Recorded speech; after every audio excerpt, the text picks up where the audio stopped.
Yo, what's good, everybody? Thank you for tuning in. This was another episode of Sound On with Hollywood Hagan. Hey, today's guest was Bezzbelieve. Bezzbelieve was my guest today.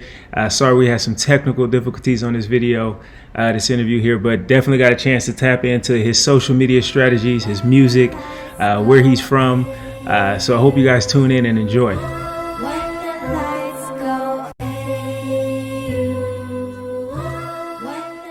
Let's go. Okay, man. Hey, man, I appreciate you coming on again, bro. It's another episode of Hollywood Hagan Sound On. Really, man, this is just a platform, man, to sit down with real people doing real things. You know what I'm saying? I see what you're doing. I see your story. I see your journey. So really, bro, I just want to bring you on, man, and just really just dive in and just go more into detail and telling your story, and then, you know, talking about some of the things that you're doing. I know you're an entrepreneur, the hustle god. The marketing guru. I try my best. Hey, I peep game. I love it, man. Hey, man, it's Bezzbelieve, man. Bezzbelieve. Welcome to the show, brother. Hey, what up? Hey. So, bro, man. Okay, so what I like to do, man, is I like to take it to the beginning. I know you've been doing this for a minute now. I mean, you expressed 15 years. 15 years is the number, right? Yeah. But I want to take it back, you know, to where it all started. You know what I'm saying? I know you're from Orlando. I know you're from Orlando, Florida. I know your first project on record, from what I got, from Nigeria, from the Niagara Falls, 2011. Yep. So let's go back before that and how this even came about, how this even became an idea for you, the rap game. Man, it's one of those things I just really gravitated towards. I guess I was in high school, you know, I kind of needed something to get into. Yep. I was playing sports for a while. I was playing basketball a lot. Like, I don't know, basketball and rap always kind of went hand in hand. Oh, so and when I kind of fell back from basketball a little bit, I really just got into rap because, like, I just felt like I needed something to fucking. Yeah, I was for a while. Yep. Oh yeah, but I needed something to fill that void, to get that same feeling. That's usually how. So, hey, did you have anybody in your family? Was there anybody like musically sound? Was mom playing instruments? Was pops singing, rapping? Did you stem from any of that, or was it just kind of? You know, my dad knows how to play piano, but he's not really like about that life though. You know, like he does it like low key. You know, he never like did it too much in front of me or anything like that. Didn't try to do it professionally or anything. Okay, so it was nothing like, okay, pops is you know, lead singer in the band. No, man, I was like opposite. Like I had to work like 10 times harder because there was no like, yeah, my dad's the CEO at this. All you gotta do is just rap. You don't even gotta be good. You'll fucking blow up. Man. Yeah, they didn't like that, you know. Only if it was that easy, bro. Yeah, but that shit, majority of the industry is like that. But it puts you in I feel like it puts you in a different kind of a position and mindset. You know what I'm saying? Like it's a true grind, right? Correct me if I'm wrong. Yeah. So no, it definitely is. So that's super dope. Okay, so you were born in Florida. You were born in Orlando, Florida, right? No, I was born in Arizona, and then I moved to Miami when I was like probably 3-4 years old. Oh, bet. I'm in Arizona now. I'm in Scottsdale. Oh, that's crazy. Yeah. Yeah. Okay, that's dope. Where'd you? So you was in what part of Arizona? I was in born in Phoenix though. Phoenix. Yep. Downtown area. I think so. I mean, I was so young, I don't remember anything. You don't remember. Yeah. Oh, okay. It's probably changed a whole lot too out here. That's dope. Okay. Love it, bro. So I want to know, how did the name even come about? Bezzbelieve. Was that the rap name off the jump? Kind of. I mean, at first it was like, you know, everybody got like a little name, you know. I was Lil Red because I fucking had reddish hair. And then, you know, I was just always been creative. I was like, you can't make that your rap name. That's some cornball shit. So like, I just wrote down a bunch of names that began with a B because my real name is Brad, and just like crossed them off the list. And that one stuck. That's fire. That's fire. Mm-hmm. I got another question too. This is a couple of random questions I'm just throwing in there. We're gonna dig deep into some stuff, but this is what I just wanted to know from following you, keeping up with you, seeing what you're doing. Let's talk about NBA teams. So you in Orlando, Florida. You're a big Shaq fan, obviously. So is it the Bulls or is it the Magic? Man, it's the magic all day now. You know, when I was real young, it's like you just, you know, that was like the Jordan era, and you know, the '96 Bulls was just like dominating stuff. So, and a lot of my family's from Chicago, so like I grew up around a lot of Bulls fans and stuff. But then moving to Orlando, and then once solidifying that relationship with Shaq, it's like, yo, you know, got it. MJ ain't put no verse on my shit. You know so, where you at, MJ? With the Magic game. Shout out MJ. Where you at? He ready. Yeah. That's dope. Yeah, because I see you got the tattoo, you got the you got the Bulls in, you got the Magic joint too. Shout out to the bro. The Orlando, the Shaq Orlando is different. We're gonna talk about that too. We're gonna talk a little bit about that, man. All right, man. Let's shit, where do I want to go now? I guess we could just get into you know, obviously you're huge on the internet. You push your brand. You're great at marketing. You build solid relationships too. I noticed that you like that. That's something that I feel like is important to you. So speaking on that, man, and just like being in the rap industry and obviously just moving a certain kind of way, right, and moving the right way. And how important is it to you to establish those relationships that go a long way? Obviously, you know, you're working with Kevin Gates, you're working with Gucci, you're working with Shaq. Like, how important is it to you to build those, you know, those prominent relationships, and how does that reflect on your? It's definitely dope. Yeah, it's definitely dope. You know, it's like a job resume. Like, say if you're applying, I worked here and here, and they're like, oh, those are great companies. You know, so. It works like that, but honestly, like where I'm at now, where like I'm not huge, but I'm established. It's almost like I want to maintain. I'm more about maintaining like the relationships of the people that like are really there for me, who are at arm's reach. Like I know if I call, we about that action every time. You know, it's like because the bigger dudes, really besides Shaq, you know, like they don't got my back like that. Like we cool on good terms, but like. If I'm like, hey, bro, you know, I need someone to bomb me out, like they ain't picking up the call. You know what I'm saying? Shaq crazy. Really would. That's why Shaq is lit. But you know, that's why I'm not going to jail because I don't want to make that call to Shaq. But like he said, he would do it. That's what's so crazy. Yeah. Man, I see the bro. It's crazy too, man. We could just jump into that, man. Obviously, Shaq is a big topic. That's somebody that's. I mean, he's a pioneer of a whole lot of different things. Super smart dude. I'm sure you probably you know, learn a bunch from him, especially on the entrepreneurship and all that, right? So most definitely. I actually let's talk about 2017, the Hercules remix, bro. I know in the Bruce Banner joint you shot him out on there. Loud pack of that Shaq Diesel. Hey, yeah. Hold on. You got another one on there, the Hustle God joint in the studio rolling backwoods the size of Shaq fingers.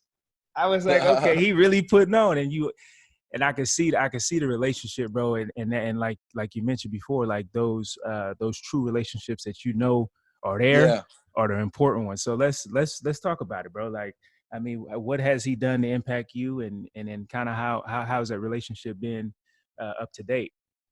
Man, he just really like he always makes time to tap in with me. I'm like, I don't know why I'm chosen one, but I am. You know, it's part of people that he fucks with. You know, so it's dope. And like I just, you know, we're in quarantine right now, but like every time he has events or he DJs, like if I could make it, I'm getting a plane ticket and shooting out. You know, I don't care how much it costs or what I got to do to get there. I'm gonna be there because I just value that relationship. Because even just being around him for 10 minutes, that's you know, that's a million hours worth of knowledge you're gonna pick up just in 10 minutes. You know, so it's like I always value. $1 million worth of game. You know, where I'm welcome to be around, I'm gonna soak up game. You know, $1 million worth of game. Shout out Gilly. Yeah, that's dope, man. So I mean, bro, Shaq's just one of those dudes, lovable dude. Everybody loves the dude. I feel like you share that same type of energy. You know what I'm saying? I try my best. You know, it's like no matter how good you try to be, and they still trolling. I mean, they still troll him too. You know, it's like crazy. It's like no matter what you do, they still gonna troll you. But yeah, I really, and that's what I like because he's really built a brand off positivity. You know, really. I mean, what can you say? Besides, every once in a while he'll go start a little rap beef or joke around with Charles Barkley or something like that. But like, at the end of the day, he's always good-hearted and always has blown up because of positivity. You know. Facts. So I noticed that too about you, man, that like you're really pushing on that. You're really pushing on the positive vibe. So I kind of highlighted that piece and I was just like, yo, what are you doing to exercise that? Like, what are you doing to kind of, I mean, I know you deal with a bunch of, you know, negativity and trolls and this and that over the internet. I mean, that's easy to do and it's easy to get bothered by it. But what do you do to keep like that positive mindset and stay afloat? I know you talk about it a lot.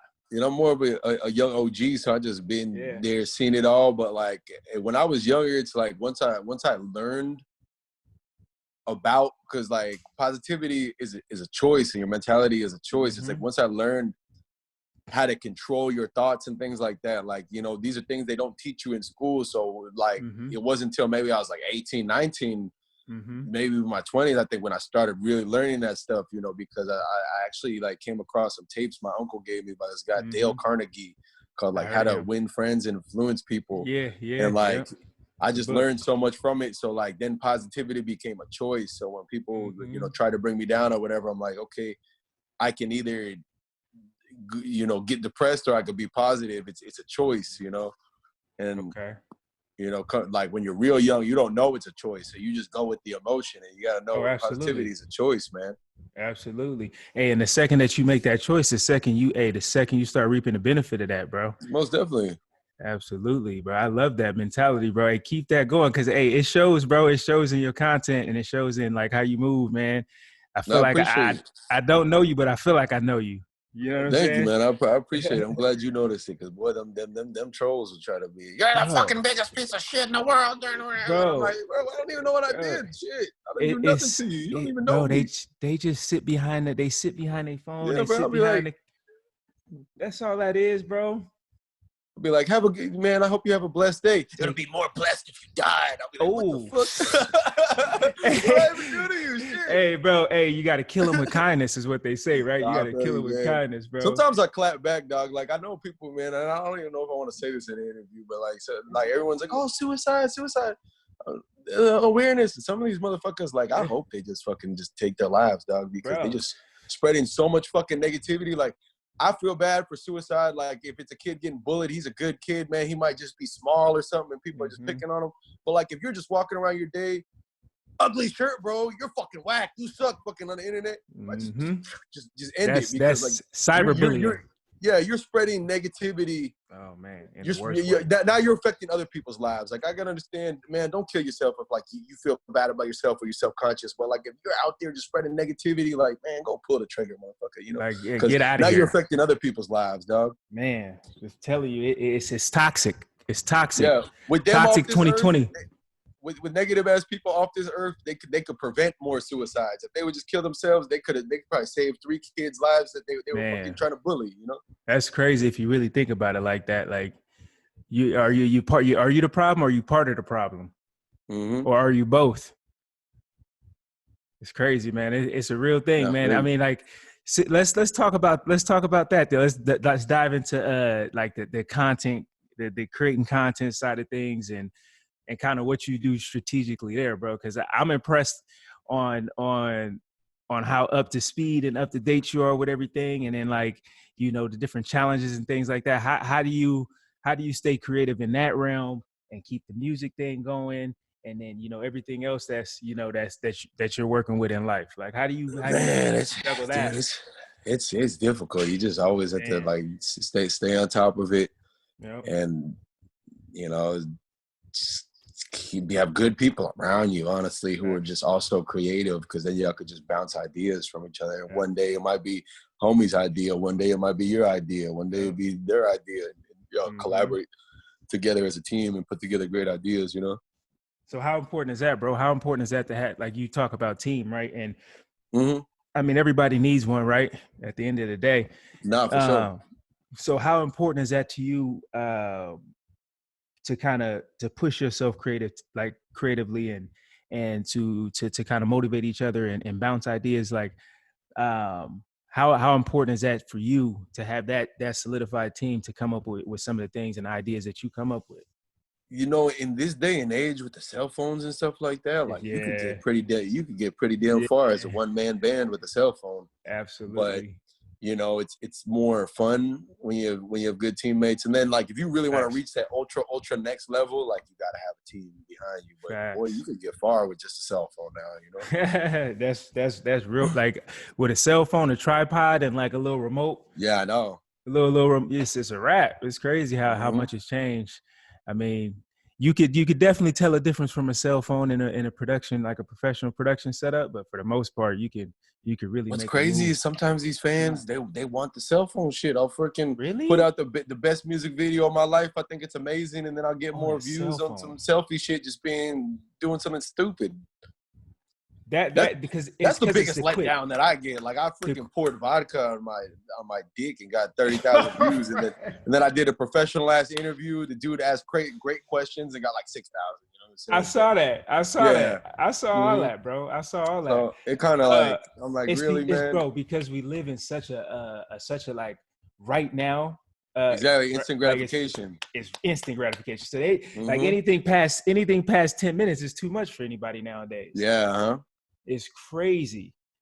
But that's why you just gotta that's why you just gotta you gotta build content and you gotta push that content and make sure it gravitates, bro, and make sure it gravitates. And you do a good job with that. You just gotta understand it's hit or miss, and there's no predicting what's gonna take off. Because I posted that vodka thing just to advertise my OnlyFans. Like I wasn't thinking it was gonna get views. I was just like, oh yeah, it's just gonna be like, hey, if you don't subscribe, subscribe. You know, and all of a sudden I'm seeing that shit at like 30,000 views in like freaking 3 hours. I'm like, keep the same energy when the album dropped, though. Yeah, keep the same energy when the album drops. And I'm so scared when I drop the new video, and I hope it does views like that. I'm just gonna be like, man, why do I even make music? I just got that's hilarious. Vodka on my dick. You had the better career these days. You had the Rick and Morty challenge going up, right? Yeah, that was kind of fire. You had the little dance joint for that. Yeah, did you actually run that contest? I tried, man. The submissions honestly just weren't good, brother. There's just none that I was like, man, like because what I was thinking is I put it out and there was just gonna be some kid who's just so fire, like, and I was gonna like discover a hustle guy dancer from that, and he was gonna be so good that maybe we could make the whole challenge viral. But the submissions I was probably the best one, and I can't dance, so that's the problem, you know. Hey, you had me in tears when you was showing how to do it. When I was practicing, I got a lot better than I was, but yeah, like I can't dance, man. You know, so for me to be the best submission, that means it's pretty bad. And then shout out to everybody who did submit. You know, I appreciate it, but like I got a couple who were like semi, like you could tell they dance like for real, but it was either just something like the video quality was shitty, or they just did bad angles, or they didn't do the dance right. You know what I'm saying? So there was no one who. Like I was expecting that viral TikTok, just everything's professional. And so you put it on TikTok, or was that an Instagram? That was my goal, because I had put it on both, but I had a distributor who was like, man, if you could blow up a viral TikTok dance, like we'll get behind it and freaking blow it up. So that was the reason I even tried it, because the dance stuff is not me. Like I'm a lyricist, so it's like people follow me for like actually spitting bars.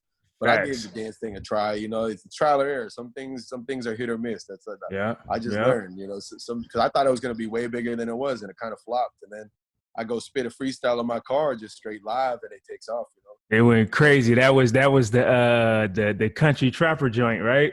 That one did good. All of them do pretty good that I do. And then the one that I did to the Baby Vibes got like 1 million views on TikTok. That's how that distributor even found me. And they're like, man, if you could do a dance challenge, we could make it even bigger, you know. And people just, you know, they don't want to see me dance, bro. I'm not a dancer. You got to do a freestyle challenge, like a rap joint. Yeah, maybe. I think a lot of people would do that. For sure. It's definitely. I definitely see that. I definitely see that.